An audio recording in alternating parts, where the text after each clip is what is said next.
nous, on était éblouis par ta prestation, notamment en première période. Tu les as bougés, Aubameyang et Vitinha. Ouais, après, j'ai joué avec mes armes, hein, c'est-à-dire l'agressivité, la mentalité et l'humilité, et savoir relancer simple. Et voilà, après, je pense que collectivement, défensivement, on a été très costaud en première mi-temps. On leur a pas laissé beaucoup d'espace. En deuxième mi-temps, c'était un peu plus compliqué parce que physiquement, ça a quand même laissé des traces. Hein. Et du coup, à partir de l'heure de jeu, en plus, à partir de ce moment-là, on prend ce premier but qui nous met quand même un petit coup derrière la tête. Mais malgré tout, je trouve que notre prestation, elle est plus que cohérente.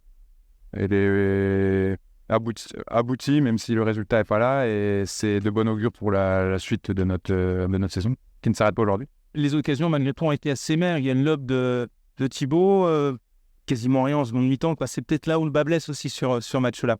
Ouais, forcément, hein, se créer des occasions dans ce genre de match, c'est pas facile. Surtout que forcément, par rapport aux autres matchs, on avait reculé notre bloc de quelques mètres parce que la puissance offensive adverse était tout autre.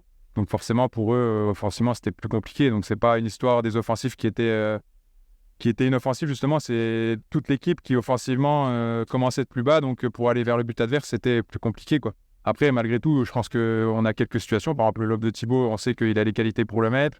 On a quelques situations où on pouvait faire mieux. Après, voilà, il n'y a pas de regret à avoir. On a livré notre prestation, on a joué avec nos principes et on sort tête haute. Quelle image vous allez garder de cet incroyable parcours en Coupe de France, le voyage en Nouvelle-Calédonie, la victoire face à Annecy ou un Saint-Symphorien rempli pour Thionville? C'est un peu tout. On voit que la Coupe de France peut nous faire voyager. On voit aussi qu'avec le bassin thionvillois, on arrive à remplir un stade et à remplir le Saint-Symphorien. Et je pense que ça a fait du bien à toute une ville, tout un département et toute une région de revoir une équipe locale, avec une mentalité locale, avec des valeurs locales. Et je pense que c'est ce qui manquait un petit peu dernièrement. Et en tout cas, j'espère qu'on a rendu fier tout ce monde-là. Vous avez été impressionné d'une grosse ambiance dans le stade?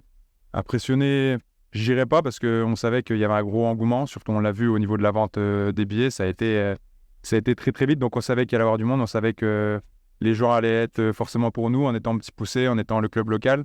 Donc on n'était pas surpris, mais c'est sûr que ça fait toujours bizarre, parce que pour nous, c'est pas une habitude. Et vraiment, on remercie les gens d'être venus et d'avoir mis ce stade-là, parce que c'est aussi grâce à eux qu'on n'a pas lâché en fin de match. Après cette élimination, qu'est-ce qui ressort? De la fierté ou un peu de regret? Un sentiment un peu mitigé, un mélange des deux. Beaucoup de fierté, évidemment. Ça a été les mots de Julien François et du coach, du président et du maire de Thionville également. Beaucoup de fierté, déjà pour le parcours. Pour la belle fête ici à Saint-Symphorien, 28 000 personnes. Le match en soi aussi, parce que je pense qu'on n'a pas été ridicule face à une équipe de Marseille. Et un petit peu de regret, parce que quand on est compétiteur, on veut toujours gagner. Quand on perd sur la plus petite des différences, forcément, on se dit, si on ne prend pas ce but, on peut les emmener au pénalty, et pourquoi pas. Donc voilà, mais le sentiment principal, c'est quand même beaucoup de fierté pour le travail accompli, beaucoup de joie pour les joueurs, et puis ça donne de l'appétit et l'envie de revivre des moments comme cela. Je pense que oui, je ne sais pas ce que vous en pensez, mais je pense qu'on était dans notre match. Voilà, moi, que je craignais, j'avais pas trop de doutes par rapport aux qualités et à notre capacité à se reposer sur une architecture tactique assez forte, parce que chaque joueur connaît son rôle pour chacun des postes, et je pense qu'on a été solide. Après, Marseille reste Marseille, hein. C'est des bons joueurs, des internationaux, des joueurs de Ligue 1.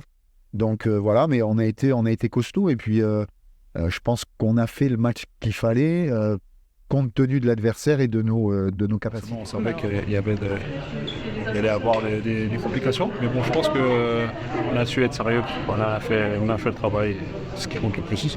Notamment sur la seconde période, on a senti même c'est un peu monté le niveau, c'est un peu ça l'idée, le coach un peu du jeu à la mi-temps. Exactement, pas forcément bougé, mais je pense qu'on a changé un peu la façon de jouer, on a essayé d'étirer les lignes, et chercher la profondeur. C'est ce qui a fait la différence, ce qui a notamment amené le but.